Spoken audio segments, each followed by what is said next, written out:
মাত্র half cup গুঁড়ো দুধ দিয়ে একদম সহজ রেসিপিতে আপনাদের সাথে আজকে বেবি সুইটসের রেসিপি শেয়ার করব। খুবই সহজ পদ্ধতিতে শেয়ার করার চেষ্টা করেছি, তাই আশা করি শেষ পর্যন্ত দেখবেন। হ্যালো এভরিওয়ান, আসসালামু আলাইকুম। কতটা পারফেক্ট হয়েছে ভিডিওতে দেখে নিশ্চয়ই বুঝতে পারছেন। চলো না দেরি করব না, রেসিপি শুরু করা যাক। রেসিপির শুরুতেই আমি এখানে নিয়ে নিয়েছি হাফ কাপ গুঁড়ো দুধ। এটা ফুল ক্রিম নিলে খুবই ভালো রেজাল্ট পাবেন। এরপর দিচ্ছি 1 চা চামচ ময়দা, আর দিচ্ছি 1/4 চা চামচ বেকিং পাউডার, 1 চা চামচ ঘি। সবগুলো উপকরণ খুব ভালোভাবে মিশিয়ে নেবেন যেন দানাদার হয়, অর্থাৎ আপনি দুধের সাথে ঘিটা যখন মিশাবেন একটা দানা দানা ক্রিয়েট হবে, সেটা কিন্তু মিষ্টির জন্য খুবই দরকারি। এবার এখানে আমি ডিম নিয়ে নিয়েছি একটা, পুরো ডিমটা লাগবে না, ভিডিওতে দেখতে পাচ্ছেন আমি অল্প অল্প করে দিচ্ছি এবং ময়ান করার চেষ্টা করছি। এটা একটা আঠালো ডো হবে, আঠালো হলে ভয় পাবেন না, কারণ আঠালো হলেই কিন্তু আপনার মিষ্টিটা পারফেক্ট হবে। প্রথমে ম্যানেজ করতে একটু কষ্ট হবে বা মনে হবে যে এটা দিয়ে কিভাবে মিষ্টি বানাবেন, কিন্তু 10 মিনিট রেস্টে রাখলেই কিন্তু আপনার ডোটা একদম পারফেক্ট টাইট হয়ে যাবে, আপনি খুব সহজে মিষ্টি বানাতে পারবেন। এবার আমি হাতে একটু ঘি মাখিয়ে মিষ্টিগুলো বানিয়ে নিচ্ছি। মিষ্টিগুলো খেয়াল করলে আপনারা দেখবেন একটা মিষ্টিতেও কোনো ক্র্যাক নেই, অর্থাৎ একদম পারফেক্ট ডোটা হয়েছিল। আর একটা ডিম থেকে কতটা ডিম বেঁচে গিয়েছে সেটা আপনারা ভিডিওটা দেখে বুঝে নিতে হবে। সবার ডিমের সাইজ এবং উপকরণ এক না হতে পারে, সেক্ষেত্রে একটু বুঝে নেবেন। এবার মিষ্টিগুলো আমি ভাজতে চলে যাচ্ছি।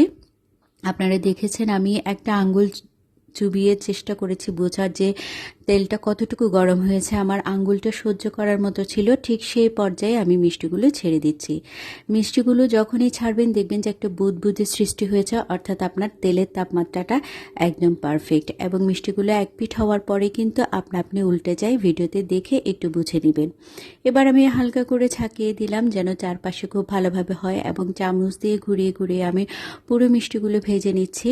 এখানে আমি 3টা কালারের মিষ্টি করব, এজন্য আমি 3টা ধাপে মিষ্টিগুলো উঠিয়ে নেব, যেটা আপনারা ভিডিওতে দেখে একটু বুঝে নিতে হবে। এরই মধ্যে আরেকটা কথা বলে রাখি, আপনারা যে লিকুইড উপাদানটা আমি মিষ্টির জন্য ব্যবহার করেছি, অর্থাৎ ডিম, এর পরিবর্তে আপনারা দুধও ব্যবহার করতে পারবেন। তবে যেটাই ব্যবহার করেন না কেন আঠালো একটা যেন ডো হয়, সেদিকে আপনাদের খেয়াল রাখতে হবে। এবার আমি দ্বিতীয় ব্যাচের মিষ্টিগুলো উঠিয়ে নিচ্ছি। এগুলো আরেকটু বেশি কালার এসেছিল এবং পরবর্তীতে আরও মিষ্টিগুলো আমি আরও একটু কালার করে নামিয়ে নেব। এখানে আপনাদের পছন্দ মতো কালার আপনারা নিতে পারেন। মিষ্টিগুলো বানানোর পর আমি খেয়াল করেছি আর একটু সাইজ ছোট করলে এগুলো আরও একটু বেশি পরিমাণে বাড়তো। তো আপনারা আপনাদের পছন্দ মতো সাইজ করতে পারবেন। আর কালার কতটা হয়েছে দেখিয়ে নিন। এবার আমি শিরা করতে চলে যাচ্ছি। এখানে আমি 2 কাপ পানি নিয়েছি, 1 কাপ চিনি নিয়েছি, 2টা এলাচ দিয়েছি। এখানে 1 তার 2 তারের কোনো ঝামেলা নেই, জাস্ট চিনি আর পানি মিশে শিরা তৈরি করে ফেললে হবে। এখানে আপনারা ক্রিস্টালাইজটা না হওয়ার জন্য একটু লেবুর রস দিতে পারেন। আজকে আমার বাসায় লেবুর রস ছিল না, তাই আমি দিতে পারিনি। এতে স্বাদের কোনো হেরফের হবে না, জাস্ট আপনার চিনি শিরাটা ক্রিস্টালাইজ হওয়া থেকে বিরত রাখবে। তো এই তো আমার শিরাটা একদম ফুটে উঠেছে, আমি একপাশে সরিয়ে রেখেছিলাম, এর মধ্যে মিষ্টিটা ভেজে নিয়েছিলাম। এখন শিরায় মিষ্টিগুলো দিয়ে দিচ্ছি। শিরাটা হচ্ছে হালকা গরম, কুসুম গরম, আর মিষ্টিটা একদম তেল থেকে উঠানো ছিল। দুইটা থেকে একটা যে কোনোটাই আপনার একটু ঠান্ডা হতে হবে, একটা গরম হতে হবে। দুইটাই যদি আপনার গরম হয় তাহলে মিষ্টির উপর ক্রেক পড়ে যায়।